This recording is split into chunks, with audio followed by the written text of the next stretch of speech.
El viento salado golpeaba mi rostro en la terraza del ático del edificio residencial Costa Azul, pero el verdadero frío provenía de la mirada de mi nuera, Camila, quien bloqueaba la entrada con una postura rígida y territorial. Detrás de ella, a través del cristal inmaculado de las puertas corredizas, podía ver la mesa de caoba perfectamente servida para 6 personas, con la vajilla de porcelana que yo misma había comprado en Europa hace una década. El sonido de las olas rompiendo abajo, a 12 pisos de distancia, solía ser mi sinfonía de paz, pero en ese instante se sentía como el redoble de un tambor de guerra distante. Camila sostenía una pequeña maleta de cuero en su mano derecha, un objeto que reconocí inmediatamente como mi equipaje de fin de semana, ese que guardo en el armario principal y que jamás le di permiso de tocar. Ella no se movió ni un centímetro para dejarme pasar a mi propia casa, y su sonrisa ensayada no llegaba a sus ojos, revelando la tensión de quien sabe que está cruzando una línea moral peligrosa. «Mercedes, mis padres acaban de llegar de viaje y, honestamente, necesitan privacidad para descansar y acomodarse», dijo Camila con un tono de voz que pretendía ser dulce, pero que destilaba veneno en cada sílaba, mientras extendía la maleta hacia mi pecho como si fuera una barrera física. Sus palabras flotaron en el aire húmedo de la tarde. «Sabemos que este apartamento es tuyo, en papel, Mercedes, no lo negamos, pero nosotros somos quienes lo vivimos, día a día, quienes le damos vida a estas paredes». Hizo una pausa dramática, buscando algún rastro de debilidad en mi expresión, antes de lanzar el golpe final que había estado preparando. «Así que, por favor, vaya a un hotel esta noche. Será más cómodo para todos». No era una petición, era una orden disfrazada de sugerencia, pronunciada por alguien que ha confundido la generosidad con la debilidad durante demasiado tiempo. Al fondo del salón, ajenos a la confrontación directa pero cómplices, absolutos de la escena, Rafael y Mireia Fuentes se servían copas de mi mejor champán, riendo con esa estridencia característica de quienes necesitan demostrar su estatus a cada segundo. Rafael, con su camisa de lino desabotonada, levantó su copa hacia el techo en un brindis silencioso, celebrando la nueva casa de su hija frente al mar, ignorando deliberadamente que la verdadera dueña estaba siendo expulsada a la intemperie a escasos metros de su celebración. Mireia ni siquiera se dignó a mirar hacia la terraza. Estaba demasiado ocupada admirando los acabados de lujo y la vista panorámica, asumiendo que su presencia allí era un derecho natural y que yo era simplemente un obstáculo logístico que su hija estaba resolviendo eficientemente. Esa indiferencia, esa capacidad de brindar con el licor ajeno mientras se humilla al anfitrión, fue más dolorosa que las palabras de Camila. Tomé la maleta con una calma que pareció desconcertarla. Esperaba gritos, lágrimas o una súplica vergonzosa que pudiera usar para justificar mi expulsión ante su marido. Mis manos, curtidas por años dibujando planos y dirigiendo obras como arquitecta, no temblaron al sujetar el asa de cuero frío. Sentí el peso ligero del equipaje y calculé rápidamente que había empacado solo lo básico, violando mi privacidad al rebuscar en mis cajones personales sin mi supervisión. «¿Entendido?», preguntó ella, impaciente por volver a su fiesta y cerrar la puerta corredera que dejaba escapar el aire acondicionado. La miré fijamente, no como una suegra dolida, sino como la fundadora de una constructora que evalúa una estructura a punto de colapsar por fatiga de materiales. «Entendido, Camila», respondí con una voz serena, bajando el volumen para obligarla a inclinarse levemente hacia mí si quería escucharme. No había ira en mi tono, solo una finalidad absoluta, fría y metálica. «Disfruten la cena y de la vista mientras dure». Ella parpadeó, confundida por un segundo ante la falta de resistencia, pero rápidamente decidió interpretar mi respuesta como sumisión, soltando un suspiro de alivio arrogante. Se dio la vuelta sin decir adiós, cerrando la puerta de cristal con un golpe seco que selló el sonido de la música interior, dejándome sola con el ruido del viento y la imagen de los Fuentes chocando sus copas bajo mi candelabro de cristal. Metí la mano en el bolsillo de mi chaqueta de lino y mis dedos rozaron el objeto que cambiaría el destino de esa noche. No era la llave estándar que Camila y Adrián llevaban en sus llaveros, sino el dispositivo de acceso maestro magnético. Era una tarjeta negra, pesada, con un chip dorado que me identificaba ante el sistema inteligente del edificio, no como un habitante, sino como la administradora propietaria absoluta. Camila creía que al quitarme el espacio físico me quitaba el poder, ignorando que la verdadera autoridad en este edificio no reside en quién duerme en la cama principal, sino en quién controla los servidores y los contratos. Acaricié la superficie lisa del dispositivo, sintiendo una descarga de adrenalina controlada. Ese pequeño trozo de plástico era la diferencia entre ser una víctima y ser el verdugo. Caminé hacia el ascensor privado, escuchando el eco de mis propios pasos sobre el mármol travertino de la terraza, un material que yo misma seleccioné hace 12 años. La humillación ardía en mi pecho, sí, pero mi mente ya estaba operando en otro nivel, trazando la ruta crítica de los próximos 60 minutos. Miré mi reloj de muñeca. Eran las 19:00 en punto. Tenían una hora para disfrutar de la mentira que habían construido, una hora para beber mi vino y creerse dueños del mundo. La puerta del ascensor se abrió con un timbre suave y entré, dando la espalda a la escena doméstica que me habían prohibido, viendo cómo las puertas de acero se cerraban y borraban la imagen de mi nuera, sonriendo triunfante a sus padres. Mientras el ascensor descendía suavemente hacia el lobby, saqué mi teléfono móvil y desbloqueé la pantalla, ignorando el fondo de pantalla donde aparecían mis nietos, esos a los que Camila usaba como moneda de cambio emocional. No iba a permitir que la tristeza nublara mi juicio táctico. Hoy no era la abuela cariñosa. Hoy era la mujer de negocios que había sobrevivido en un mundo de hombres. La señal del móvil era fuerte. Mi primera acción no fue llamar a un taxi, sino abrir la aplicación de banca móvil y verificar el estado de las tarjetas de crédito adicionales que Adrián y Camila usaban con tanta alegría. Los números brillaron en la pantalla, confirmando que la cena de esta noche, los vuelos de los consuegros y probablemente el vestido que Camila llevaba puesto estaban siendo financiados por mi línea de crédito. Al llegar a la planta baja, el conserje me saludó con la deferencia habitual, sorprendido de verme salir con una maleta a esas horas. «¿Todo bien, doña Mercedes?», preguntó, notando mi expresión indescifrable.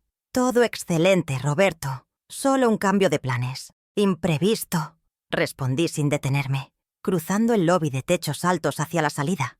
El aire cálido de la calle me golpeó, trayendo consigo el bullicio de los turistas y la realidad fuera de mi burbuja de cristal.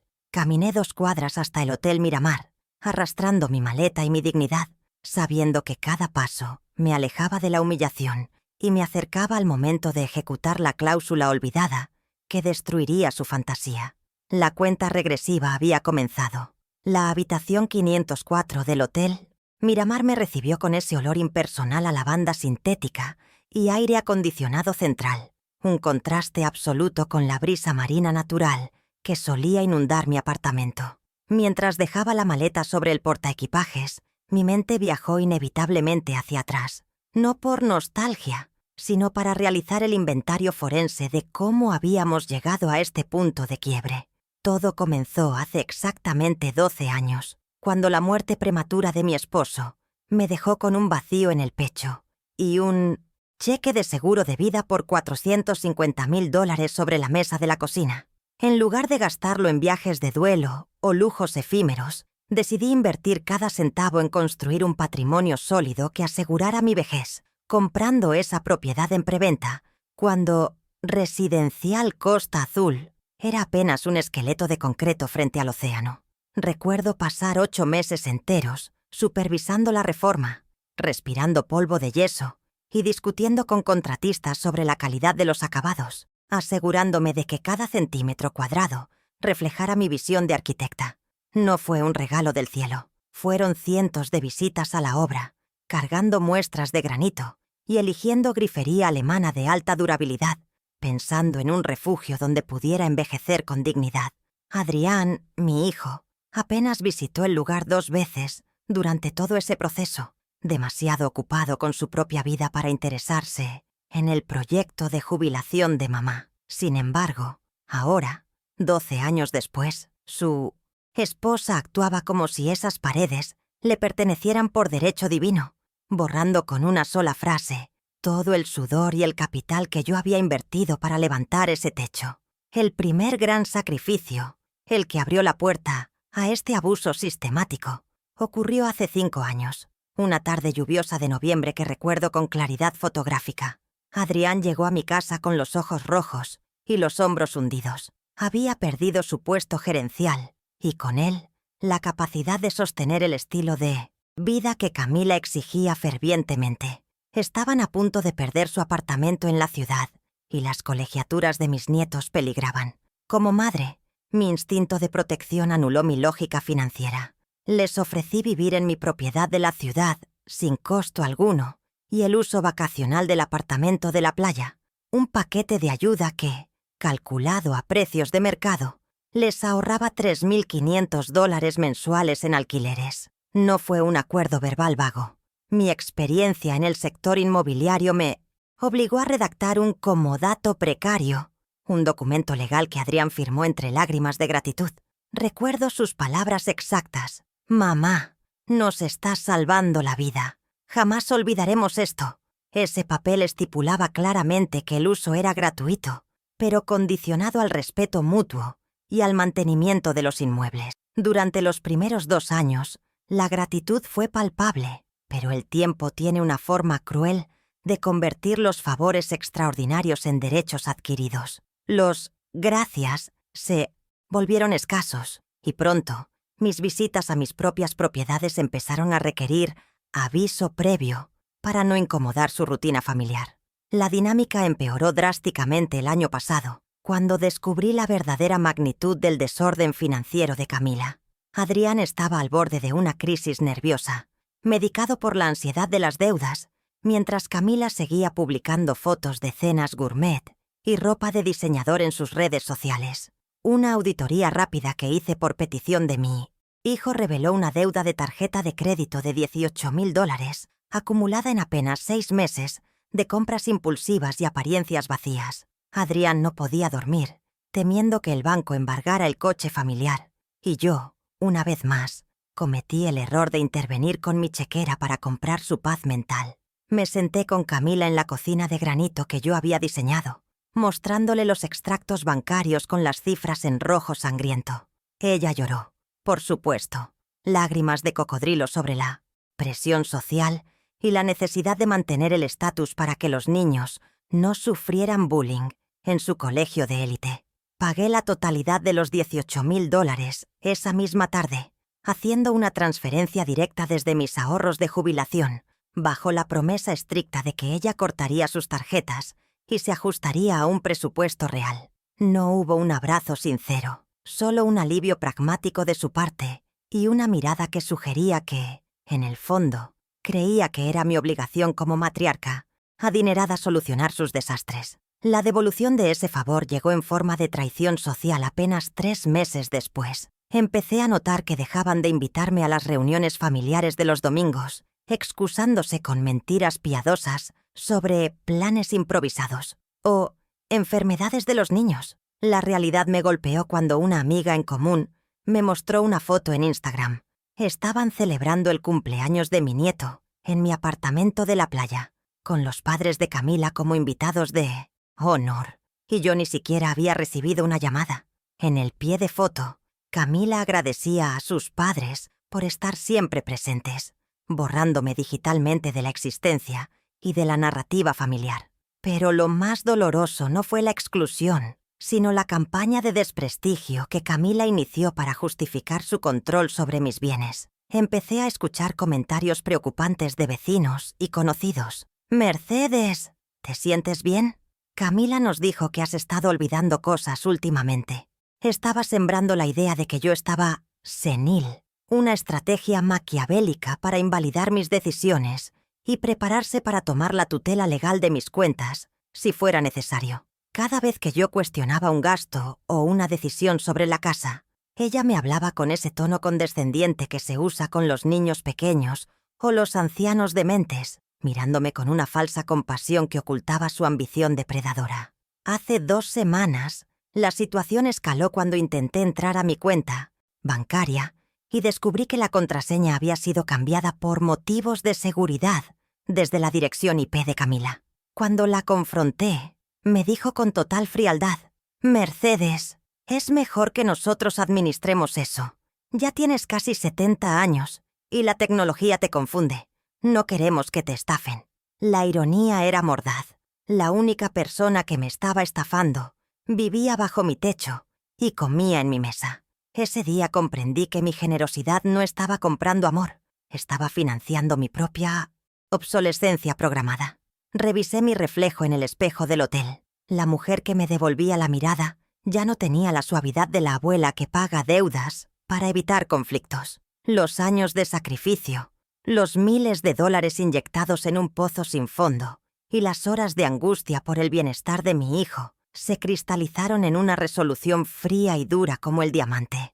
Había permitido que me trataran como un recurso renovable, como una cuenta bancaria con piernas, olvidando que antes de ser abuela fui una empresaria que negociaba contratos con tiburones inmobiliarios y sobrevivía a crisis económicas globales. Abrí la pequeña maleta que Camila me había entregado con tanto desdén. Entre la ropa mal doblada, palpé el forro interior donde siempre escondía mi carpeta de seguridad para viajes. Mis dedos tocaron el borde de los documentos y sentí una oleada de poder. Allí estaba todo. No era una mujer senil olvidando sus pastillas. Era la propietaria legal armada con la verdad documental. Camila había cometido el error fatal de creer su propia mentira, subestimando la capacidad de una madre para proteger su legado, incluso si eso significaba destruir la fantasía de su hijo. Saqué los papeles y los extendí sobre la colcha blanca de la cama del hotel. Eran las 19:15. Tenía 45 minutos antes de que el espectáculo comenzara. Mi teléfono vibró con una notificación. Era la aplicación del banco, alertándome de un nuevo intento de cargo. Sonreí por primera vez en toda la noche. El pasado ya no importaba. Los sacrificios eran historia antigua. Lo único que importaba ahora eran las evidencias tangibles que tenía frente a mí y la lección magistral de realidad que estaba a punto de impartir. Era hora de dejar de ser la víctima y convertirme en la auditora de sus vidas. Me senté frente al escritorio de madera oscura de la habitación 504, encendiendo la lámpara de lectura cuya luz amarilla creó un círculo íntimo sobre la superficie vacía. El silencio del hotel era denso, solo interrumpido por el zumbido constante del frigobar, un sonido que contrastaba con el caos emocional que Camila esperaba que yo estuviera sufriendo.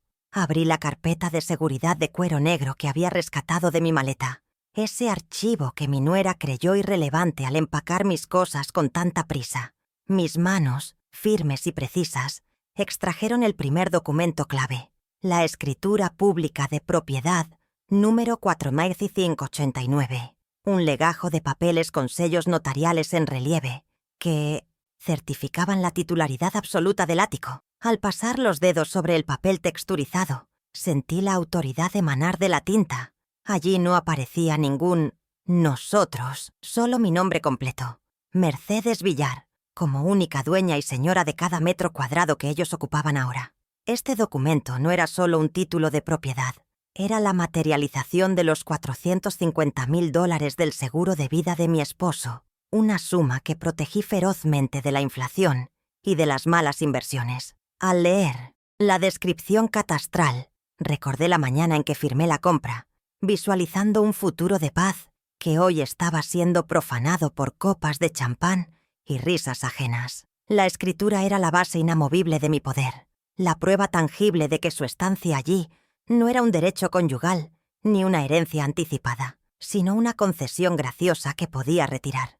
Coloqué la escritura en el centro de la mesa, como la primera pieza de un tablero de ajedrez donde yo jugaba con las blancas. Su valor legal era absoluto. Ante cualquier juez, ellos eran simples ocupantes sin título, vulnerables a un desalojo inmediato si yo decidía apretar el botón nuclear legal. Continué explorando la carpeta y extraje el segundo documento, un papel más delgado y amarillento por el paso del tiempo, pero infinitamente más peligroso para ellos. El contrato de comodato precario. Lo había redactado yo misma hace 5 años, asesorada por el doctor Llorente, en esa época oscura en la que Adrián perdió su empleo, y Vino a mí suplicando ayuda. Alisé la hoja con la palma de la mano y mis ojos se clavaron en la firma de mi hijo al final de la página, un trazo tembloroso, hecho bajo la presión de la deuda y la gratitud desesperada. En aquel momento, firmaron sin leer, confiando en la bondad de mamá. Pero yo, como arquitecta acostumbrada a blindar mis obras contra fallos estructurales, había incluido cláusulas de seguridad que ellos habían olvidado convenientemente. Mis ojos buscaron la cláusula 9, un párrafo que en su momento pareció una formalidad excesiva, pero que ahora brillaba como una profecía cumplida. El texto era claro y devastador. El presente comodato es de carácter gratuito, irrevocable. La propietaria se reserva el derecho de rescindir el uso del inmueble de manera inmediata y unilateral en caso de ingratitud manifiesta, falta de respeto o conducta que atente contra la dignidad del comodante. Leí las palabras en voz baja, saboreando la precisión jurídica. Ingratitud manifiesta. Echarme de mi propia casa para agasajar a los consuegros encajaba perfectamente en esa definición. No necesitaba un juicio largo. Ellos mismos habían activado la condición resolutoria del contrato con su comportamiento de esta noche. La implicación práctica de esta hoja de papel era letal. Convertía su presencia en el apartamento, a partir de este instante, en una ocupación ilegal. Ya no eran invitados ni familiares en apuros. Legalmente se habían transformado en intrusos sin contrato vigente. Subrayé la cláusula con un bolígrafo rojo que encontré en el cajón del hotel, marcando el terreno de batalla. Esta prueba transformaba mi expulsión emocional en una violación contractual objetiva. Si la policía o la seguridad privada leían esto, no verían una disputa doméstica triste, verían a una propietaria ejerciendo su derecho contractual frente a inquilinos morosos y abusivos. El contrato descansó junto a la escritura, formando una dupla invencible de legitimidad. Permafloss. Repente, la pantalla de mi teléfono celular, que había dejado boca arriba sobre la mesa, se iluminó con un destello agresivo, rompiendo mi concentración analítica. Era una notificación de la aplicación de mi banco, marcada con un icono de alerta triangular y letras rojas urgentes. Me ajusté las gafas y leí el mensaje emergente. Transacción rechazada. USD 800 € en Marisquería Costa Azul. Motivo: tarjeta bloqueada por el titular. Solté una risa seca, corta y sin humor. Estaban pidiendo una mariscada de lujo a domicilio, probablemente langosta y cangrejo para impresionar a Rafael y Mireia, asumiendo con total arrogancia que la tarjeta de emergencia de la abuela seguiría funcionando mágicamente después de haberme echado a la calle. Desbloqueé el teléfono y entré en el detalle de la transacción fallida. La hora del intento de cargo era 19:22, apenas 20 minutos después de que Camila me cerrara la puerta en la cara. La audacia era impresionante. Ni siquiera esperaron a que yo desapareciera del edificio para empezar a gastar mi dinero en su celebración. Esta notificación no era solo un aviso bancario, era la evidencia flagrante de su dependencia parasitaria. Ellos no tenían liquidez real. Su estilo de vida era un castillo de naipes sostenido por mi crédito. Ver el rechazado en la pantalla me dio una satisfacción visceral. Era el primer golpe real, la primera vez en años que escuchaban la palabra no de mi parte, aunque fuera dicha por un algoritmo bancario. La consecuencia inmediata de este rechazo sería el caos social en esa cena. Imaginé al repartidor de la marisquería esperando en el lobby con la terminal de pago y a Camila intentando pasar otra tarjeta, quizás una suya con el límite ya excedido, mientras sus padres observaban con esa curiosidad crítica de los ricos falsos. Hice una captura de pantalla de la notificación rechazada y la guardé en una carpeta nueva en mi galería llamada Evidencias. Esta imagen probaría más tarde, si fuera necesario, que su insolvencia era previa a mi intervención directa y que sus gastos eran suntuarios e irresponsables. No estaban comprando medicinas ni comida básica. Estaban quemando $800 en una cena, mientras su benefactora dormía en un hotel. Pero la tecnología tenía más secretos que revelarme esa noche. Abrí mi correo electrónico y busqué en la bandeja de entrada filtrando por el remitente de la administración del edificio, Residencial Costa Azul. Encontré lo que sospechaba. Un correo automático enviado esa misma mañana, que en su momento ignoré por estar ocupada en la playa con mis nietos. El asunto rezaba: confirmación de actualización de lista de acceso. Unidad 1201. Al abrirlo, el contenido me heló la sangre por su frialdad administrativa. Era un log del sistema de seguridad que detallaba los cambios solicitados por la usuaria Camila Fuentes a las 09:15 am. El registro era explícito. Eliminar usuario. Mercedes Villar, propietaria. Acceso huella digital. Añadir invitados permanentes. Rafael Fuentes, Mireia Fuentes. Pase VIP, piscina y club. Camila no solo me había echado físicamente esta noche. Había planificado mi borrado digital desde la mañana. Había ido a la administración, probablemente sonriendo a la secretaria, y había solicitado revocar mi acceso biométrico para darles mis privilegios a sus padres. Era una usurpación premeditada de identidad y derechos. Ver los nombres de los Fuentes registrados en mi membresía del club, que costaba $450 mensuales de mantenimiento, fue la prueba definitiva de que esto no era un arrebato, sino un golpe de estado doméstico. Esta evidencia digital era crucial porque demostraba dolo y premeditación.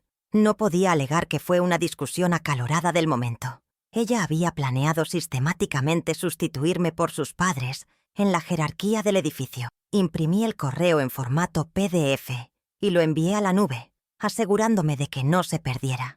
Con este documento podía demostrar ante la administración que Camila había actuado de mala fe, excediendo sus atribuciones como residente autorizada y manipulando el sistema de seguridad en perjuicio de la propietaria legítima. Era la pieza que justificaba mi llamada posterior a seguridad. No era una suegra despechada, era una víctima de fraude administrativo. La ira, lejos de cegarme, afiló mi mente para buscar el siguiente punto de presión. Abrí mi aplicación de notas, donde guardaba una lista meticulosa llamada Pagos pendientes, familia. Era una costumbre de mis días de gerente de obra, llevar un control estricto del flujo de caja. Allí estaban listados los compromisos que yo había asumido verbalmente para aliviar la carga de Adrián este mes. La lista sumaba un total de $12,000. Mis ojos recorrieron los ítems. Matrícula colegio nietos, semestral, $4,500. Seguro médico Camila y Adrián, $1,200. Reparación transmisión camioneta, $2,800. Cuota club social, $450.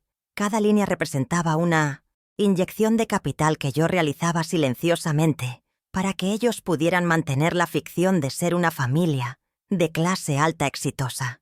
Camila daba por hecho que estos pagos se realizarían automáticamente esta semana. Como siempre, ver las cifras en frío, despojadas de la emoción maternal, fue revelador. Yo no estaba ayudando a mi hijo, estaba financiando la arrogancia de mi nuera.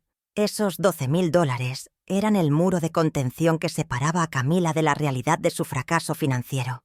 Y yo tenía el dedo sobre el botón de demolición. La implicación práctica de detener estos pagos era catastrófica para ellos a corto plazo. Sin la matrícula paga, el colegio llamaría el lunes. Sin el seguro médico, cualquier emergencia sería una ruina. Sin la reparación de la camioneta, Camila no tendría cómo llevar a sus padres a pasear.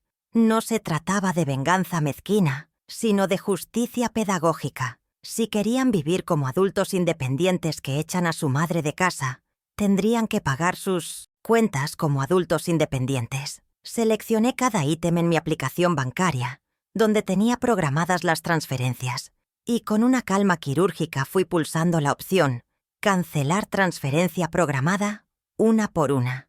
¿Estás seguro de que desea cancelar este pago recurrente?, me preguntaba la aplicación cada vez. Sí, respondía yo pulsando la pantalla con firmeza. Sí, sí. Con cada confirmación sentía que recuperaba un fragmento de mi dignidad. No estaba retirando mi amor por mis nietos. Estaba retirando el subsidio a la falta de respeto. Dejé activa solamente una transferencia pequeña, la mesada directa a la cuenta de ahorros de mis nietos, a la que solo ellos tendrían acceso a los 18 años. El resto Los $12.000 destinados al mantenimiento del estilo de vida de sus padres volvieron a mi saldo disponible. Regresé a la carpeta física y encontré una última joya escondida en un sobre lateral: las facturas originales de los muebles y la decoración del apartamento. Sofá de lino italiano, $8.000. Mesa de comedor de teca, $5.500. Sistema de sonido envolvente, $3.000. Todas a mi nombre. Camila solía decir a sus amigas que ella había redecorado el lugar, apropiándose del crédito estético. Estas facturas probaban que hasta el cojín donde Rafael Fuentes estaba apoyando su cabeza en este momento era propiedad mía, en un litigio de divorcio. Si llegara a eso, Adrián no tendría nada que repartir, porque nada en esa casa era de la sociedad conyugal. Todo era mío. Coloqué las facturas junto a la escritura y el contrato. El cuadro estaba completo. Tenía la propiedad del inmueble, escritura, la revocabilidad de su estancia, contrato, la prueba de su insolvencia actual, notificación de rechazo, la evidencia de su traición administrativa, email del condominio y el control total sobre su futuro financiero inmediato, cancelación de pagos. Miré el conjunto de pruebas sobre el escritorio del hotel como un general que inspecciona su arsenal antes del amanecer. No eran simples papeles, eran mis armas nucleares tácticas. Me levanté y caminé hacia la ventana de la habitación, mirando hacia la torre del residencial Costa Azul, que se alzaba iluminada a 2 calles de distancia. Podía distinguir las luces de mi ático en el piso 12. Imaginé a Camila nerviosa, mirando su teléfono, preguntándose por qué la tarjeta no pasaba, por qué la cena tardaba, ignorando que el suelo bajo sus pies ya había desaparecido. Yo tenía el control absoluto de la narrativa legal y financiera. Ellos solo tenían champán tibio y mentiras. El reloj marcaba las 19:35. Habían pasado 35 minutos desde mi expulsión. El tiempo de luto había terminado. El tiempo de ejecución comenzaba ahora. Tomé un sorbo de agua mineral, aclaré mi garganta y me senté nuevamente, esta vez con el teléfono en la mano, lista para hacer las llamadas que convertirían estas pruebas documentales en acciones devastadoras. La fase de descubrimiento había concluido. Era hora de activar el plan silencioso. Mis dedos se movieron sobre la pantalla buscando el contacto del doctor Llorente. Sabía que él contestaría, incluso en domingo, porque nuestra relación profesional se había forjado en crisis mucho peores que esta. Pero antes de llamar, una última mirada al contrato de comodato me detuvo. La cláusula de ingratitud parecía brillar bajo la luz de la lámpara. Iba a enseñarles el verdadero significado de esa palabra. El silencio en la habitación era absoluto, cargado de una energía estática. Estaba a punto de derribar su mundo, y lo haría sin levantar la voz, solo moviendo las piezas correctas desde la sombra de una habitación de hotel. La cacería había comenzado. Marqué el número del doctor Esteban Llorente, con la precisión de quien activa un detonador a distancia, sabiendo que su línea privada siempre estaba abierta para mí, incluso en la sagrada paz de un domingo por la noche. Mientras el tono de llamada sonaba, un sonido rítmico y grave, visualicé a Esteban en su estudio, probablemente revisando expedientes con esa meticulosidad obsesiva que compartíamos y que había salvado mi patrimonio tantas veces en el pasado. No era una llamada de cortesía ni una consulta de amigos. Era la orden ejecutiva para desplegar la artillería legal que habíamos mantenido en reserva durante 5 años. Cuando su voz ronca y profesional contestó al tercer timbre, no perdí tiempo en saludos sociales ni en preámbulos emocionales sobre mi estado de ánimo. Fui directa al grano, con la frialdad de un cirujano que pide el bisturí. «Esteban, es hora. Ejecuta la cláusula 9 del comodato de la unidad 1201. Revocación inmediata por causa de ingratitud manifiesta. Esteban, veterano de 1000 batallas corporativas y conocedor profundo de la dinámica tóxica de mi familia, no expresó sorpresa, solo una confirmación profesional rápida y el sonido de teclas siendo golpeadas al otro lado de la línea. «Lo tengo en pantalla, Mercedes. El borrador está listo desde hace meses, solo esperando tu luz verde», respondió él, demostrando por qué sus honorarios eran los más altos del bufete. Le instruí que el documento debía ser enviado por correo electrónico certificado, tanto a Adrián como a Camila, con copia oculta a mi propia bandeja de entrada para tener el registro forense del momento exacto de la notificación. Quiero que el asunto del correo sea explícito. Esteban, pon notificación urgente, terminación de contrato y desalojo inmediato. Que no tengan excusa para decir que pensaron que era spam o publicidad bancaria, añadí, sintiendo cómo cada palabra construía un muro legal impenetrable alrededor de mi decisión. Entendido. Estoy adjuntando también el cálculo de los cánones de arrendamiento retroactivos que se activan como penalización, comentó Esteban, anticipándose a mi siguiente jugada con esa telepatía estratégica que nos unía. Le pedí que se asegurara de citar el artículo del Código Civil que respalda la recuperación de la propiedad cuando el comodatario abusa de la confianza del dueño. Exactamente, Esteban. Quiero que quede claro que esto no es un capricho materno. Es una respuesta jurídica a una violación contractual. Tienen hasta las 20:30 para abandonar el inmueble voluntariamente o procederemos con la demanda civil por daños y perjuicios, sentencié. Miré el reloj. Eran las 19:42. El correo electrónico saldría en cuestión de segundos, convirtiendo su cena de celebración en una cuenta regresiva legalmente vinculante. Colgué la llamada con una sensación de finalidad absoluta y volví mi atención a la pantalla de mi portátil, donde la interfaz de mi banca privada brillaba con luz azulada. La pestaña Gestión de tarjetas adicionales estaba abierta, mostrando las líneas de crédito que había extendido a nombre de Adrián y Camila bajo el eufemismo de gastos familiares. Allí estaba la tarjeta Platinum de Camila, con un límite de $15,000 mensuales, de los cuales ya había consumido $12,450 en lujos innecesarios este mes. Mi dedo se posó sobre el interruptor virtual que decía bloqueo temporal, una herramienta diseñada para robos o extravíos, pero que hoy serviría para cortar el suministro de oxígeno financiero de mi nuera. No me tembló el pulso. Hice clic y la barra verde se tornó gris al instante. El sistema procesó la solicitud en tiempo real, arrojando un mensaje de confirmación. La tarjeta terminada en 800 y 904 ha sido desactivada exitosamente. Se rechazarán todas las transacciones futuras. Imaginé la escena en el restaurante o, peor aún, si intentaban pedir más botellas de vino a domicilio para impresionar a los fuentes. La próxima vez que Camila intentara deslizar ese plástico negro brillante para pagar una fantasía que no podía costear, la terminal le devolvería un mensaje de error humillante frente a sus invitados. No era crueldad, era educación financiera de choque. Si ella quería jugar a ser la dueña de la casa, tendría que aprender que la verdadera propiedad conlleva la responsabilidad de pagar las cuentas con dinero propio, no con el crédito de la suegra a la que acabas de expulsar. Pero no me detuve ahí. La justicia debía ser equitativa, y Adrián, con su pasividad cómplice, también merecía sentir el frío de la realidad.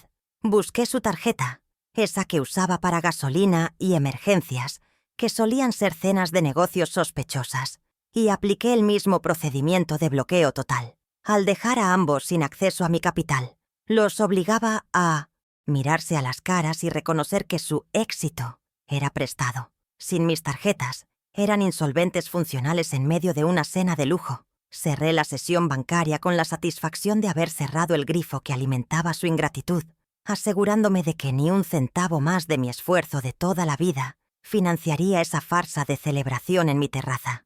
El siguiente paso en mi plan silencioso requería una precisión quirúrgica en el control del entorno físico. Busqué en mi agenda el número directo de la administración del residencial Costa Azul, saltándome la línea general de conserjería para hablar directamente con Ramírez, el jefe de seguridad nocturna. Ramírez era un hombre serio, exmilitar, que respetaba la jerarquía y, sobre todo, sabía quién firmaba los cheques de las cuotas extraordinarias del edificio. Cuando contestó, usé mi tono más autoritario y propietario. «Ramírez, habla la señora Mercedes Villar del 1201. Tengo una situación de seguridad delicada que requiere su intervención discreta pero inmediata». Sabía que la palabra seguridad activaría su protocolo de atención total. «Buenas noches, señora Villar. ¿En qué puedo ayudarle?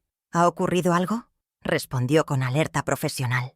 Le expliqué con una calma que contrastaba con la gravedad de la acusación que había ocupantes no autorizados haciendo uso indebido de las instalaciones de mi ático y que había revocado formalmente su permiso de estancia hace 10 minutos. «No quiero un escándalo policial. Todavía, Ramírez, pero necesito que la administración tome medidas para restringir el uso de los servicios comunes. Por favor, proceda a desactivar los pases de acceso al club de playa y al gimnasio vinculados a la unidad 1201 inmediatamente. Nadie entra ni sale de esas áreas con mis credenciales a partir de ahora». Ramírez titubeó un segundo, procesando la orden que implicaba bloquear a mi propia familia, pero la autoridad en mi voz no dejaba margen para dudas. «Y Ramírez, algo más», añadí, antes de que pudiera objetar. «Necesito que contacte al proveedor de domótica del edificio. Quiero que se suspenda el servicio de Wi-Fi de alta velocidad y la televisión por cable de mi unidad. Dígales que es una solicitud de la propietaria por sospecha de uso no autorizado de la red. Quiero que esa pantalla gigante se vaya a negro en los próximos 15 minutos». Era una medida de presión psicológica. Quitarles el entretenimiento, el ruido de fondo, obligarlos a sentarse en el silencio incómodo, con sus suegros, sin música de Spotify, ni distracciones digitales. «Entendido, señora Mercedes. Procederemos con el protocolo de restricción de servicios por solicitud del titular.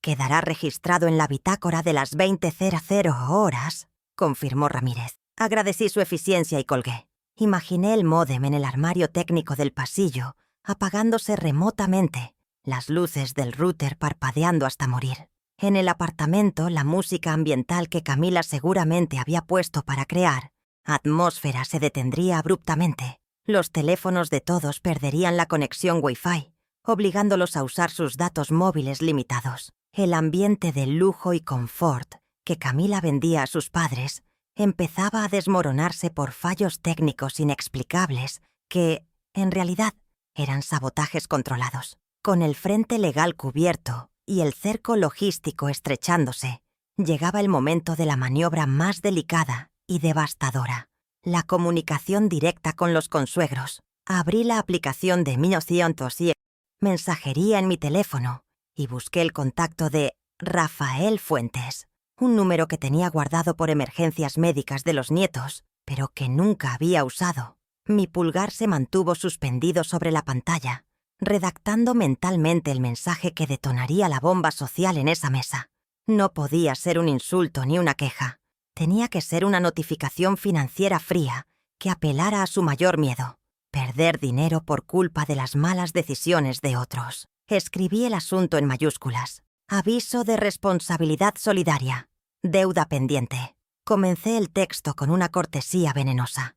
«Estimados Rafael y Mireya, lamento interrumpir su cena, pero dado que han tomado posesión de mi propiedad, es mi deber informarles sobre la situación legal del inmueble». Adjunté una captura de pantalla de la cláusula de aval que Adrián había firmado en otro documento bancario hace años, donde se mencionaba la sociedad conyugal como garante. Era un tecnicismo que quizás no aplicaba al 100% este caso específico del apartamento, pero lo suficientemente real y aterrador para dos personas obsesionadas con proteger su propio capital de los fracasos de su yerno. «Como saben», continué escribiendo, mezclando verdad con amenaza implícita, «el estilo de vida de Camila y Adrián ha sido financiado por mí durante los últimos 5 años. Al revocar el contrato de uso gratuito hoy, la deuda acumulada de $60,000 en alquileres retroactivos se hace exigible inmediatamente a la sociedad conyugal». Hice una pausa para verificar la cifra. $60,000. Era un número redondo, creíble y lo suficientemente alto para causar un infarto financiero a los Fuentes, que vivían de apariencias pero cuidaban cada centavo. Si deciden apoyar la permanencia de su hija en mi piso contra mi voluntad, entenderé que asumen dicha deuda como avalistas solidarios morales y legales. Releí el mensaje 3 veces. Era perfecto. No les decía «váyanse». Les decía Si se quedan, les va a costar $60.000. Cambiaba el marco de la situación. Ya no era una disputa familiar desagradable. Era una transacción comercial ruinosa para ellos. Rafael Fuentes, que se jactaba de ser un hombre de negocios astuto, entendería el mensaje al instante. Su yerno no era un activo, era un pasivo tóxico, y su hija los estaba arrastrando a la quiebra. La lealtad familiar de los Fuentes tenía un precio, y yo acababa de ponerle una etiqueta demasiado cara para su gusto. Adjunté también la foto del contrato de 1900, como dato con la firma de Adrián resaltada en amarillo neón digital. La evidencia visual era clave. No eran palabras de una vieja loca, era un documento firmado. Añadí una última línea al mensaje, la estocada final. Mi abogado procederá con el embargo de cuentas mancomunadas mañana a primera hora, si no se desocupa la propiedad. Les sugiero consultar con su asesor legal urgentemente. Buen provecho. La ironía final era el toque de distinción que separaba mi venganza de una simple rabieta.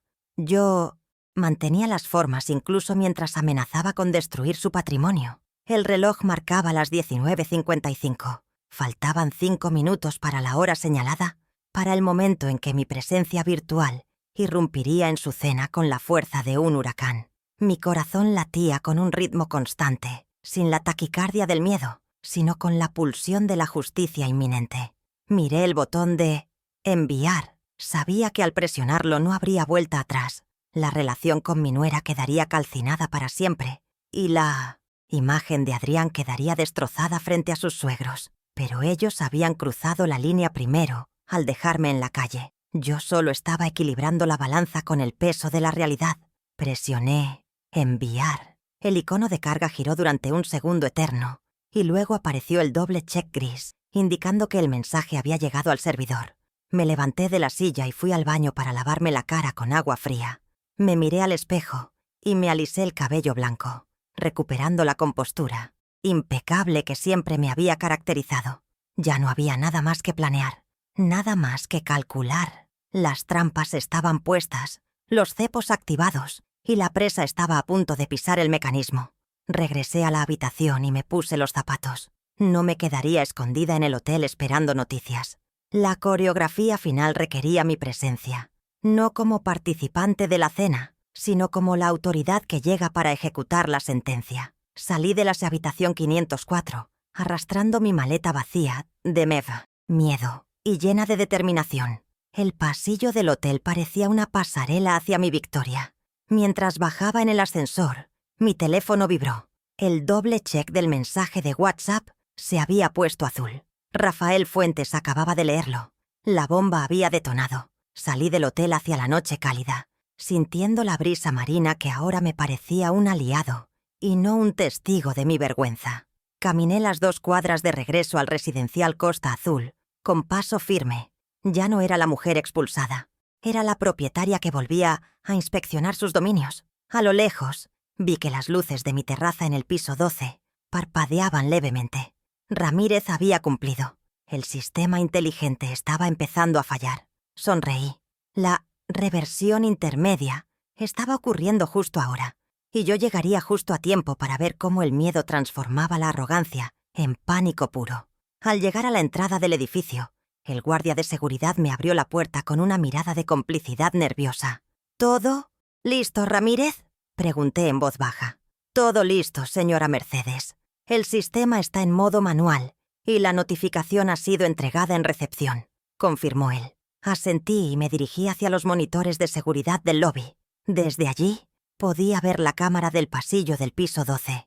La puerta de mi apartamento estaba cerrada, pero podía imaginar el caos que se estaba gestando dentro. Estaba a punto de subir, pero decidí esperar 5 minutos más, dejar que el mensaje de texto, el corte de Wi-Fi y el rechazo de la tarjeta fermentaran en una mezcla tóxica de confusión y miedo.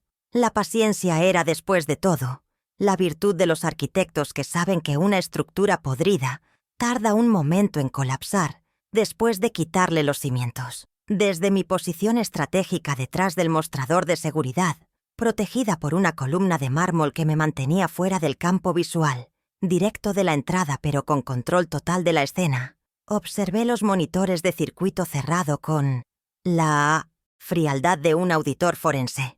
La pantalla marcada como Cámara Salón 1201 mostraba una imagen granulada pero reveladora. La iluminación ambiental perfecta que Camila había preparado se había apagado abruptamente, sustituida por la luz cruda y blanca de emergencia que se activaba cuando el sistema domótico detectaba un fallo crítico de red.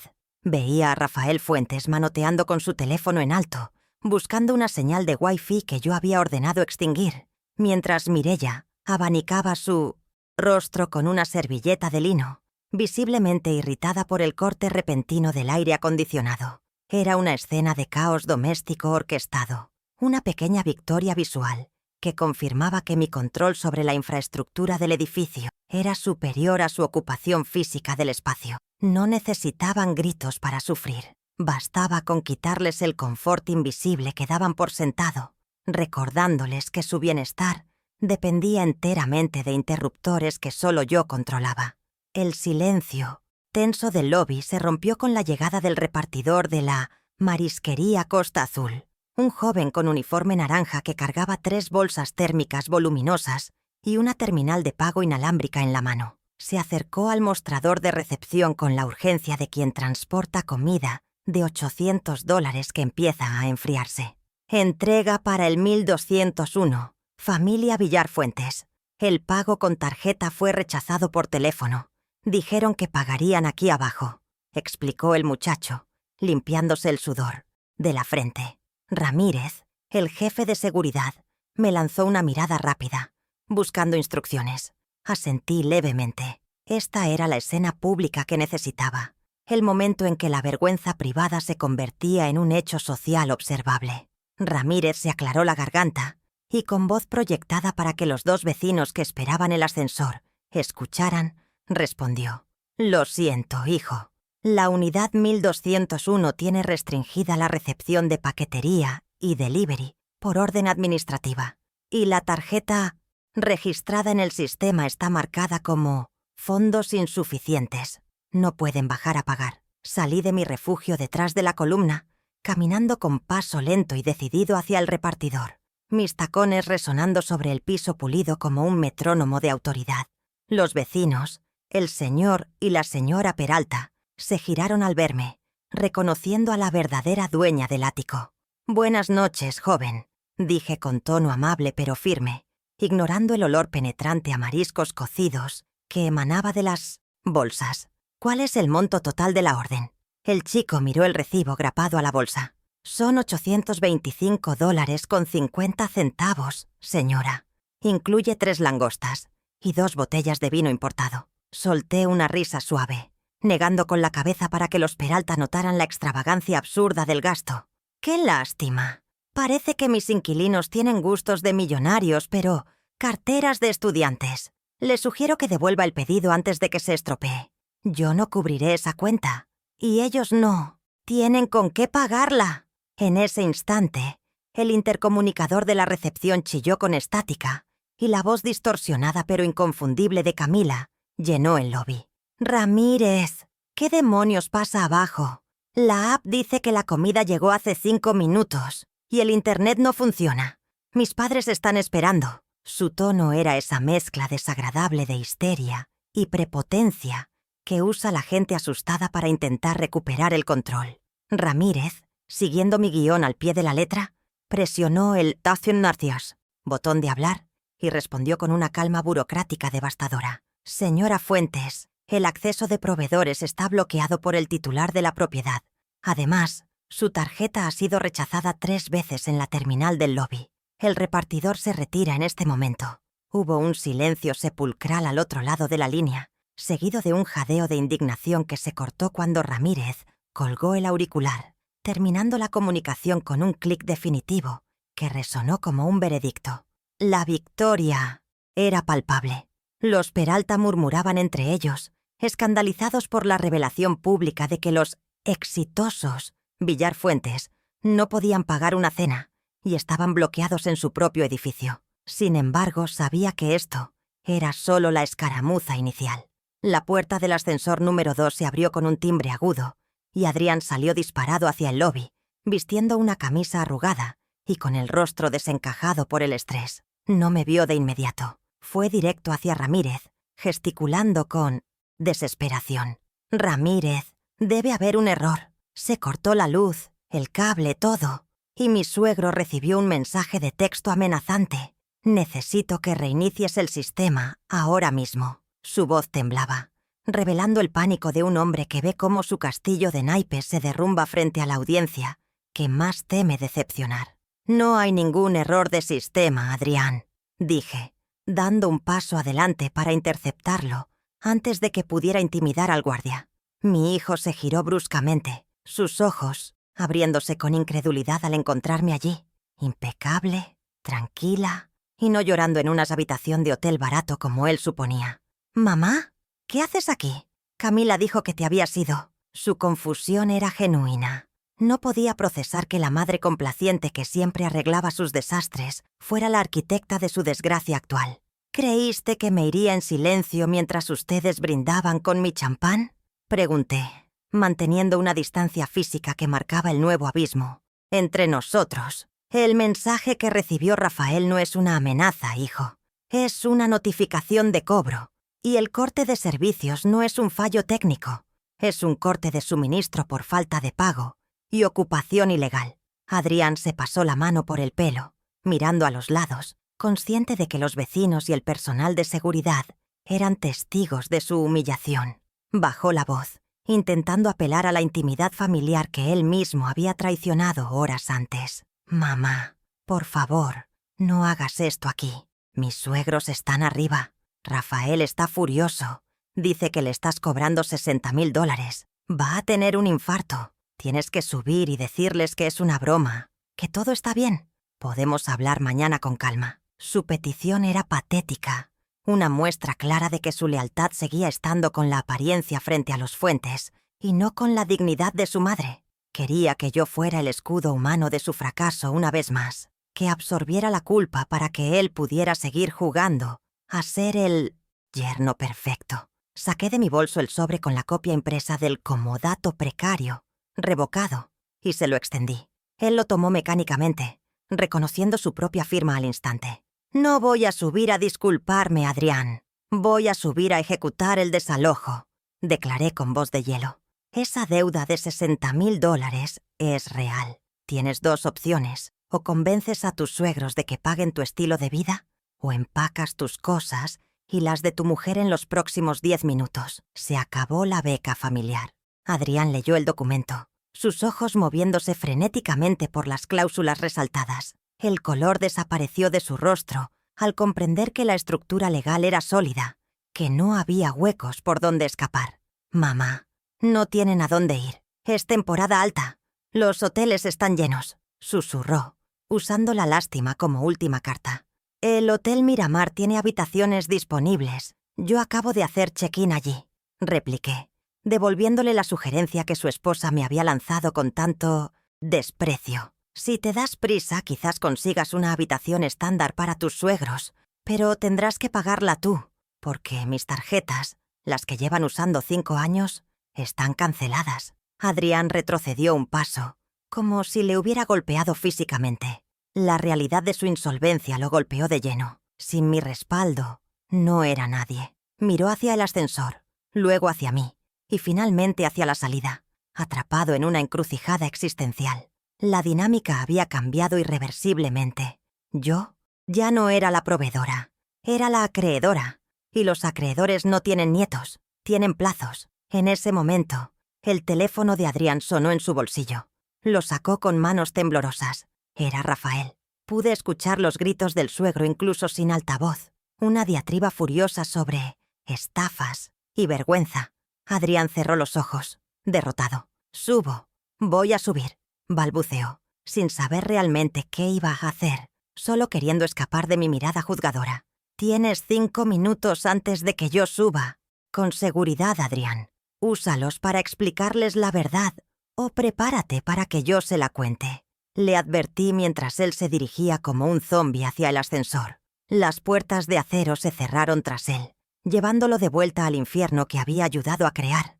cargando con la certeza de que su madre se había convertido en su peor pesadilla legal. Me giré hacia Ramírez, quien había presenciado todo el intercambio con un estoicismo profesional admirable. «La policía está avisada por si... ¿Acaso?», pregunté en voz baja. «Están en patrulla por la zona. Señora Mercedes, si la situación escala cuando subamos, llegarán en 3 minutos», confirmó. Asentí, satisfecha. Esta pequeña victoria en el lobby, viendo a mi hijo desmoronarse y al repartidor llevarse la cena de lujo, había validado mi estrategia. El miedo ya estaba instalado en el piso 12. Ahora solo faltaba dar el golpe de gracia, subir y reclamar mi territorio frente a la audiencia completa. La reversión intermedia había cumplido su objetivo: desestabilizar al enemigo y cortar sus líneas de suministro antes de la batalla final.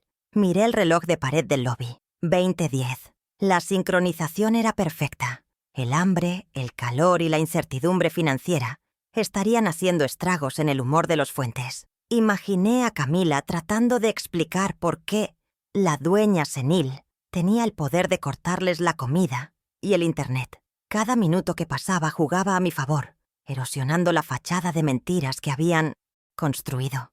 Me alisé la chaqueta, tomé una respiración profunda de aire acondicionado y me dirigí hacia el ascensor principal. No necesitaba llave. Ramírez ya había desbloqueado el acceso prioritario para mí. Al entrar en la cabina del ascensor sola, vi mi reflejo en el espejo de bronce.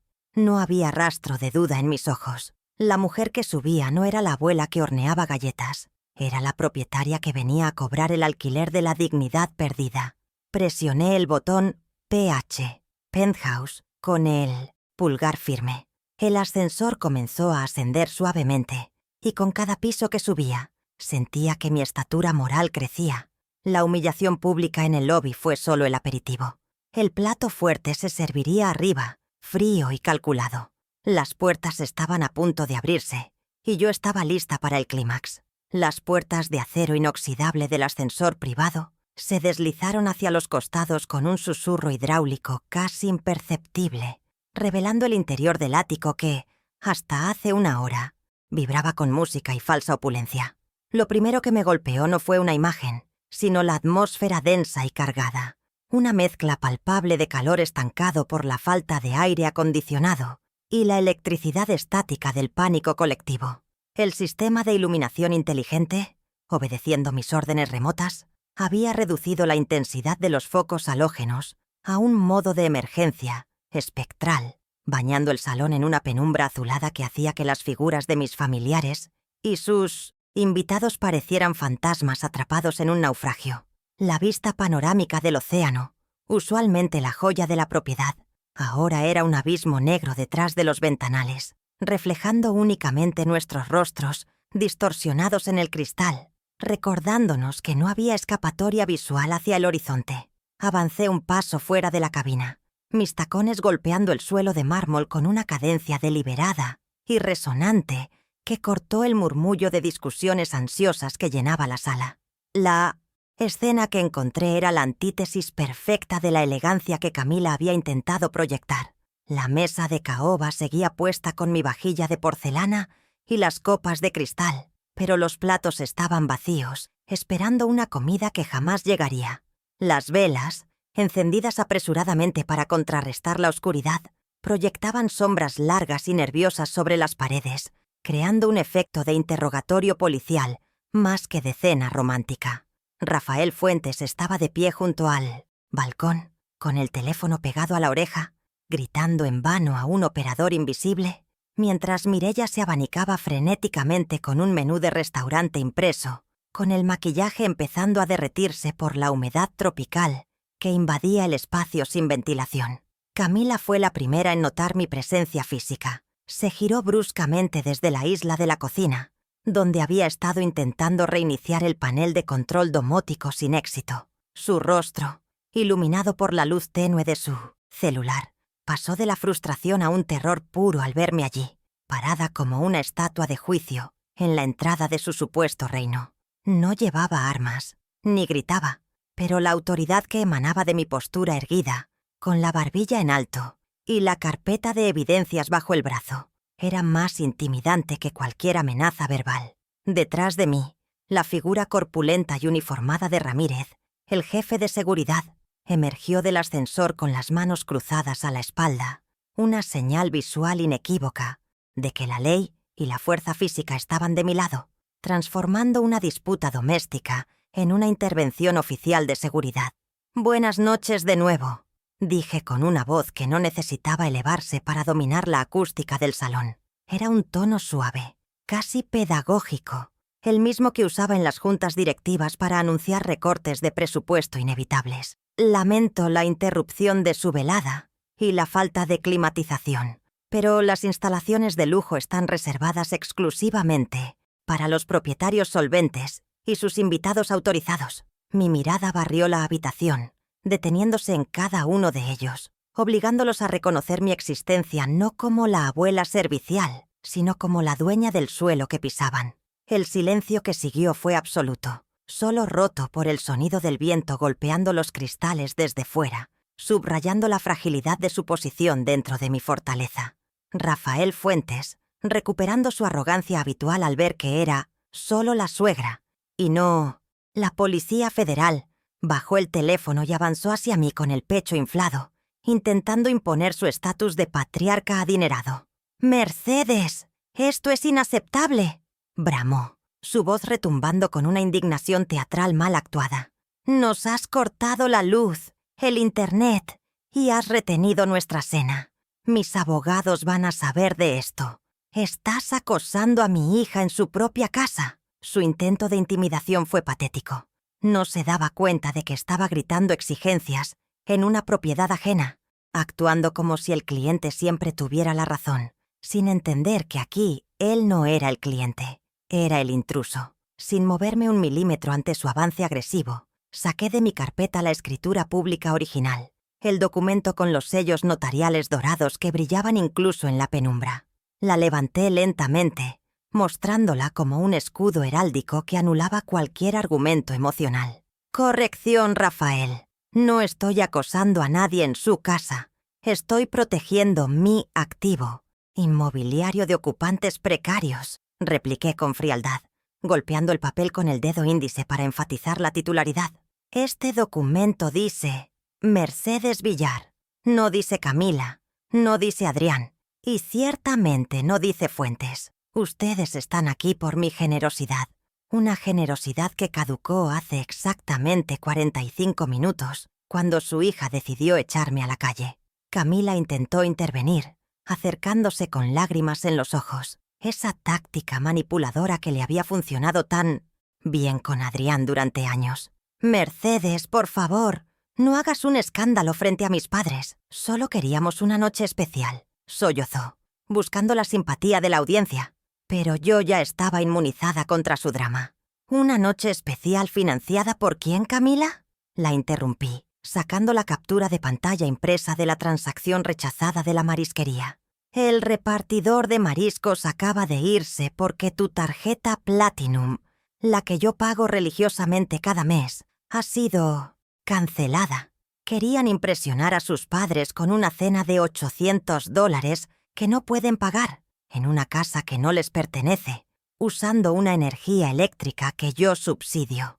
Lancé el papel sobre la mesa de comedor vacía, donde aterrizó con un sonido seco, deslizándose hasta detenerse frente a Mireia. Ella lo miró con horror, leyendo la cifra y el mensaje de «fondos insuficientes» en letras grandes. «La realidad, Mireia», continué, dirigiendo mi atención a la consuegra que siempre me había mirado por encima del hombro, «es que el estilo de vida de su hija es una ficción contable. Los viajes, la ropa de marca, las colegiaturas de los niños, incluso el vino que están bebiendo ahora. Todo sale de mi cuenta de jubilación. Ustedes brindan por el éxito de Camila, pero están bebiendo mi patrimonio». La vergüenza en el rostro de Mireia fue visceral. Se encogió en su silla, dándose cuenta de que su estatus de invitada VIP se basaba en un fraude financiero. Adrián, que había permanecido paralizado junto a la columna, intentó finalmente balbucear una defensa débil, acorralado entre la furia de su suegro y la implacabilidad de su madre. «Mamá, podemos arreglar esto. Te pagaré. Lo prometo. Solo danos tiempo, suplicó, con la voz quebrada de un niño atrapado en una travesura. Me giré hacia él, sintiendo una punzada de dolor maternal que aplasté inmediatamente con la lógica de la necesidad. No tienes con qué pagarme, Adrián. Acabo de revisar tus cuentas. Tienes $400 en 1.800 Smart, el banco y una deuda de tarjeta de crédito que crece al 20% anual. Tu promesa no tiene liquidez y mi paciencia no tiene más crédito. Fue entonces cuando saqué la artillería pesada. La copia del correo electrónico enviado por el doctor Llorente, conteniendo la demanda por cobro de alquileres retroactivos. Como ya no existe un vínculo de respeto familiar que justifique la gratuidad del uso de este ático, el contrato de comodato se ha transformado en un arrendamiento comercial estándar, expliqué, desglosando la situación con la precisión de un fiscal. El alquiler de mercado de esta unidad es de $5.000 mensuales. Han vivido aquí gratis y en el piso de la ciudad durante 12 meses este año fiscal. La deuda acumulada, sumando intereses moratorios y penalizaciones por la cláusula de ingratitud, asciende a $60.000 y esa deuda es exigible hoy. Rafael Fuentes soltó una carcajada nerviosa, incrédula. «¡Estás loca! No puedes cobrarnos eso». Adrián firmó ese papel, no nosotros. Su reacción era la de una rata acorralada buscando una grieta en la pared. Le sonreí con una calma depredadora. Ahí es donde te equivocas, Rafael. Adrián y Camila están casados bajo el régimen de sociedad conyugal. Las deudas adquiridas para el sostenimiento del hogar son solidarias. Y dado que Adrián es insolvente, como acabo de demostrar, la ley me permite ir contra los activos de la sociedad y contra sus avalistas si intentan proteger el patrimonio fraudulento. Di un paso más hacia la mesa, invadiendo su espacio personal. Además, tengo entendido que ustedes, Rafael y Mireia, firmaron como garantes en el préstamo del coche de Camila hace 2 años, vinculando sus activos a la solvencia de la pareja. Si yo ejecuto esta deuda de $60.000 mañana en los tribunales, embargaré las cuentas de la pareja. Y cuando esas cuentas estén en cero, el banco que financió la camioneta irá por ustedes. Es un efecto dominó financiero, Rafael. Y yo acabo de empujar la primera ficha. La mención de su propio dinero, de su sagrado patrimonio siendo amenazado por las deudas de su yerno, transformó el rostro de Rafael. El color rojo de la ira dio paso a la palidez mortal del miedo económico. Mireia, entendiendo finalmente la gravedad de la situación, soltó la copa de champán que aún sostenía. El cristal se hizo añicos contra el suelo de mármol, un sonido agudo que puntuó la destrucción de su fantasía. «Nos dijiste que le iba bien en la empresa», gritó Mireia, girándose hacia Camila con una furia repentina. «Nos dijiste que el apartamento era un regalo de bodas. Nos has mentido a la cara todo este tiempo». La dinámica de la sala cambió instantáneamente. Los Fuentes ya no estaban unidos contra la suegra malvada. Ahora estaban canibalizándose entre ellos ante la revelación de la verdad. Rafael, procesando que su yerno no era un activo sino un pasivo tóxico de $60.000, se volvió hacia Adrián con los ojos desorbitados. La máscara de civilidad cayó por completo. «Eres un fraude, Adrián.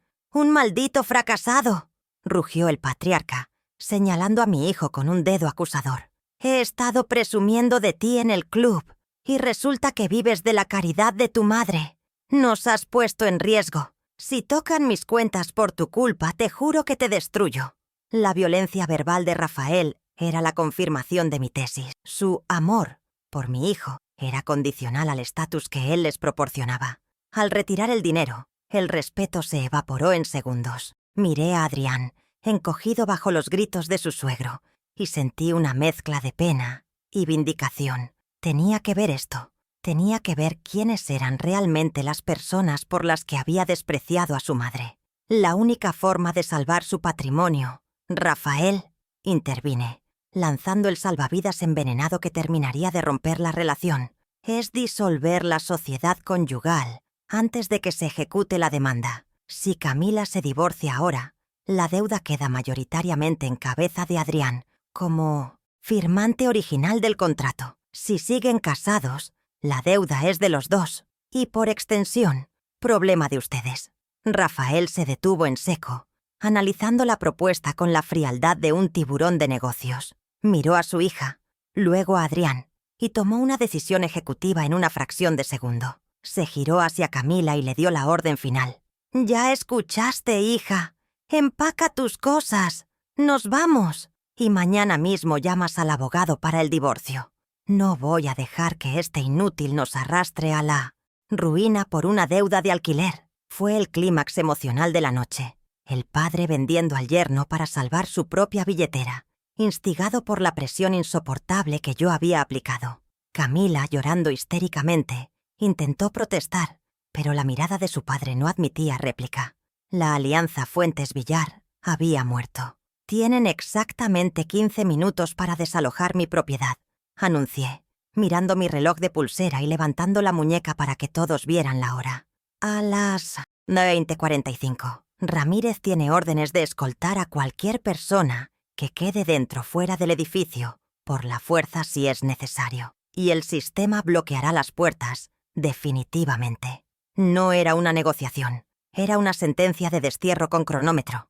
«Y una cosa más», añadí mientras empezaban a moverse caóticamente, buscando sus bolsos y pertenencias dispersas. Extendí la mano abierta hacia Camila. «Las llaves de la camioneta SUV. Está a mi nombre. El seguro lo pago yo. Y la gasolina sale de mi tarjeta. No van a usar mi vehículo para su mudanza de emergencia. Pueden llamar un Uber, si es que les queda saldo en alguna tarjeta de débito». La tríada de consecuencias estaba completa. Habían perdido la casa, desalojo, el dinero, deuda y tarjetas bloqueadas, y ahora el transporte, coches confiscados. Los dejaba desnudos en medio de la tormenta que ellos mismos provocaron. Camila, temblando de rabia y humillación, sacó el llavero de su bolso Louis Vuitton y lo dejó caer en mi mano con desprecio. «Te odio, Mercedes. Nunca volverás a ver a tus nietos», siseó, usando su última moneda de cambio. La miré a los ojos, guardando las llaves en mi bolsillo con calma. «Ese es un tema para el Tribunal de Familia, Camila. Y con tu situación financiera actual, y sin vivienda estable, dudo mucho que un juez te dé la custodia total. Ahora corre. El tiempo vuela, y a Ramírez no le gusta esperar». El salón se convirtió en un frenesí de maletas abiertas, ropa lanzada al azar y recriminaciones a gritos entre los Fuentes y la pareja. Rafael empujaba a Adrián para que se apartara. Mireia recogía las botellas de licor sin abrir para llevárselas. «Esto lo pagamos nosotros», gritaba mentirosamente, y Camila intentaba meter su vida entera en 2 maletas de mano. Yo me quedé parada junto a la puerta abierta, inmóvil, observando cómo mi ático se purgaba de la ingratitud. Ramírez permanecía a mi lado, estoico, mirando su reloj cada 30 segundos, aumentando la presión psicológica. Adrián pasó junto a mí arrastrando una caja de zapatos, sin atreverse a levantar la mirada. «Lo siento», susurró, casi inaudible.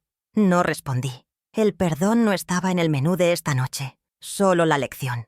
Lo vi cruzar el umbral hacia el pasillo, saliendo de mi vida y de mi casa, seguido por sus suegros que lo miraban con asco, y su esposa que ya estaba calculando cuánto podría sacar en el divorcio. A las 20:44, el último de los Fuentes cruzó la puerta.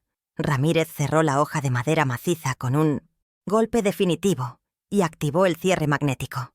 El silencio regresó al ático, pero esta vez no era un silencio de soledad, sino de limpieza. Me quedé sola en la penumbra azulada, rodeada de los restos de su cena fallida y el eco de sus gritos. Había recuperado mi espacio, había expuesto la verdad y había roto las cadenas financieras que me ataban a su abuso.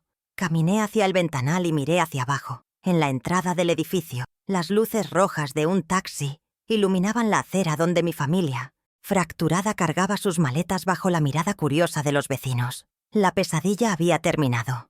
Mi vida comenzaba de nuevo. Aunque había recuperado físicamente mi apartamento y expulsado a los invasores, el aire dentro del ático seguía viciado, cargado con las energías residuales de una batalla campal y el olor dulzón del champán derramado en la alfombra.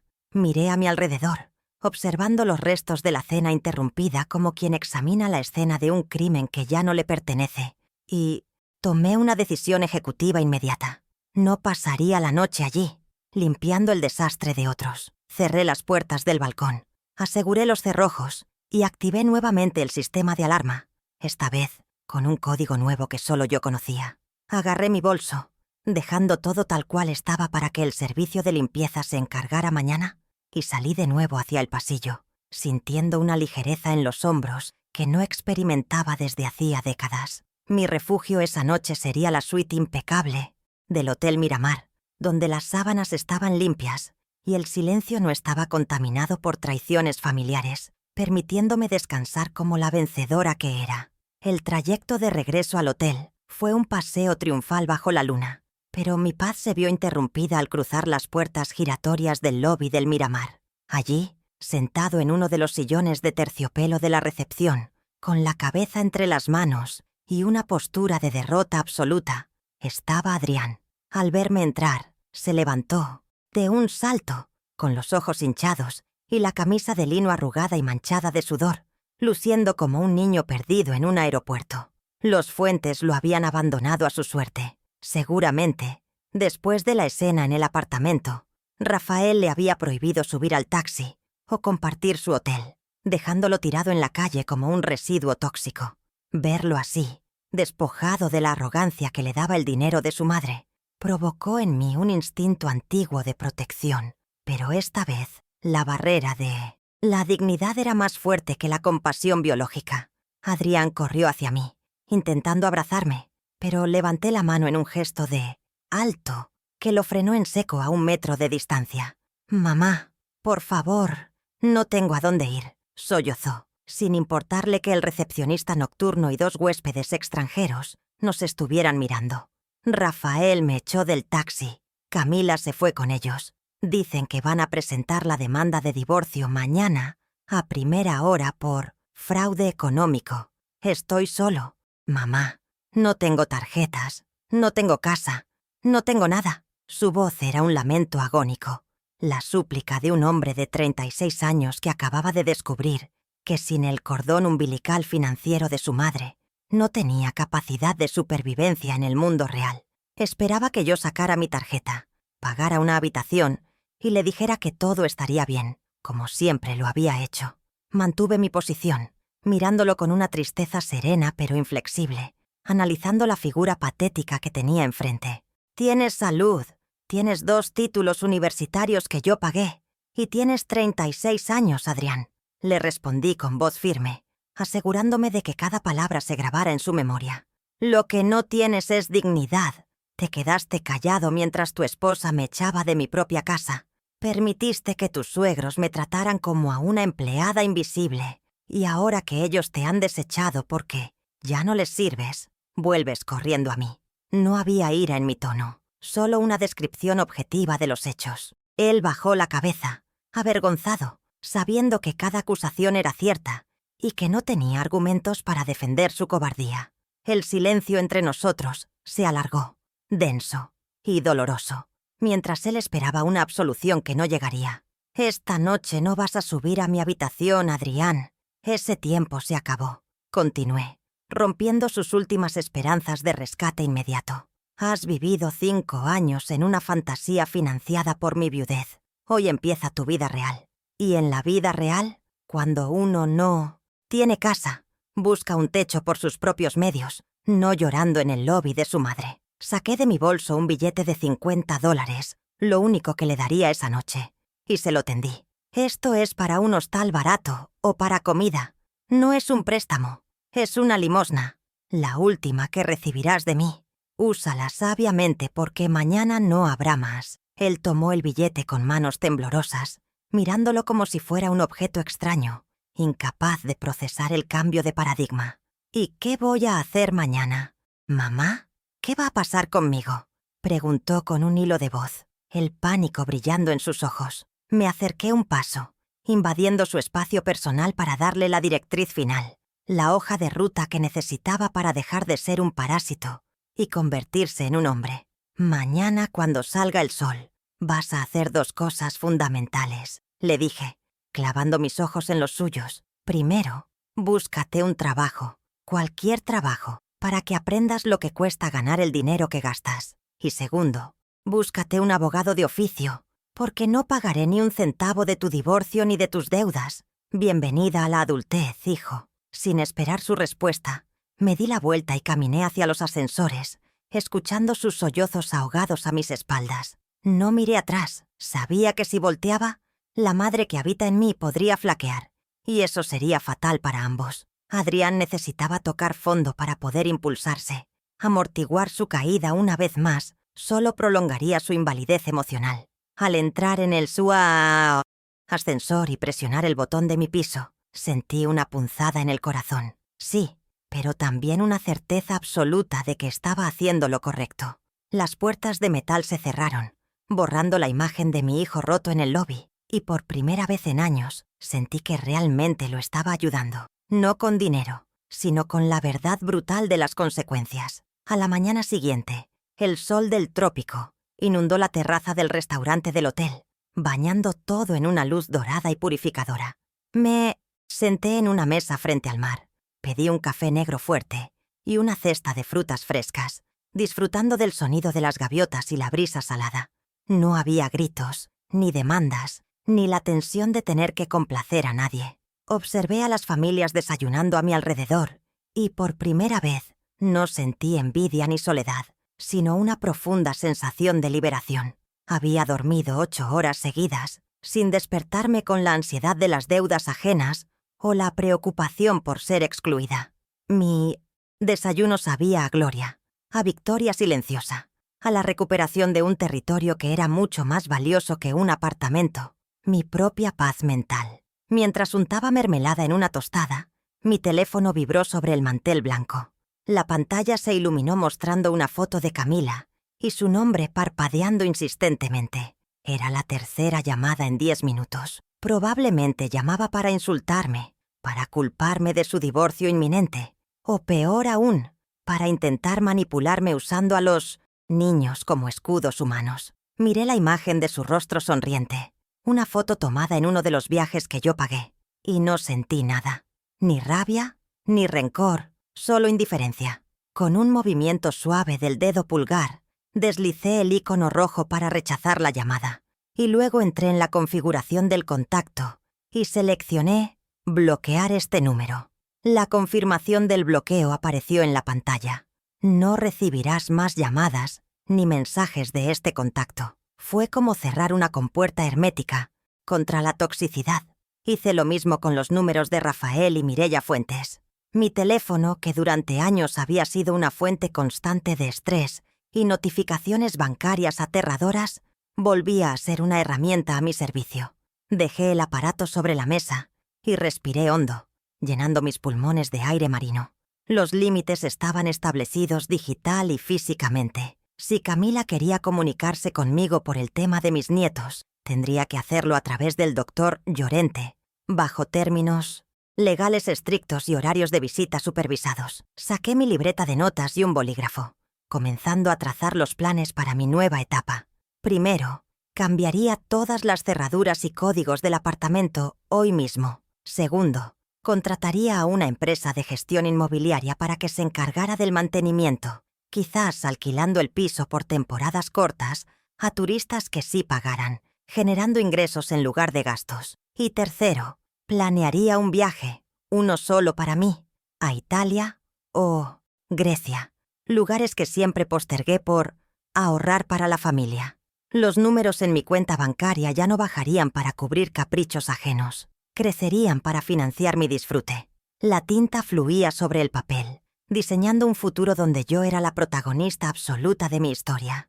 Miré hacia el horizonte, donde el cielo azul se fundía con el océano, y reflexioné sobre la lección moral de las últimas 24 horas. Durante años, creí que el amor se demostraba con sacrificio, que ser una buena madre y buena suegra significaba desaparecer para que otros brillaran. ¡Qué equivocada estaba! El verdadero amor, incluido el amor propio, requiere respeto. Al retirar mi apoyo financiero, no había destruido a mi familia, había destruido la mentira que los mantenía unidos. Ahora, sobre las ruinas de esa ficción, tal vez Adrián podría construir algo auténtico algún día, y si no lo hacía, ya no era mi responsabilidad cargarlo. Terminé mi café con un último sorbo, sintiendo el calor del líquido reconfortante en mi pecho. El camarero se acercó para retirar los platos, sonriéndome con amabilidad. «¿Todo estuvo bien, señora?», preguntó. Le devolví la sonrisa, una sonrisa genuina que llegaba a mis ojos y borraba las arrugas de preocupación de mi frente. «Estuvo perfecto», respondí. Me sentía poderosa, renovada, dueña de mi tiempo y de mis recursos. La mujer que había entrado al hotel arrastrando una maleta de humillación había desaparecido. En su lugar estaba Mercedes Villar, la arquitecta de su propio destino, lista para disfrutar de la vida que se había ganado a pulso. Me levanté de la mesa, ajusté mis gafas de sol y dejé una propina generosa, caminando hacia la salida con la certeza de quien ha cerrado el capítulo más difícil de su libro. Habían intentado usarme, consumirme y desecharme, subestimando la fuerza que reside en una mujer que ha construido su patrimonio desde cero. Pensaron que mi silencio durante todos estos años era sumisión, que mi bondad era debilidad y que mi vejez era sinónimo de obsolescencia. ¡Qué error tan costoso cometieron! No sabían que detrás de cada sonrisa tolerante yo estaba llevando la cuenta y que al final estaba calculando los intereses.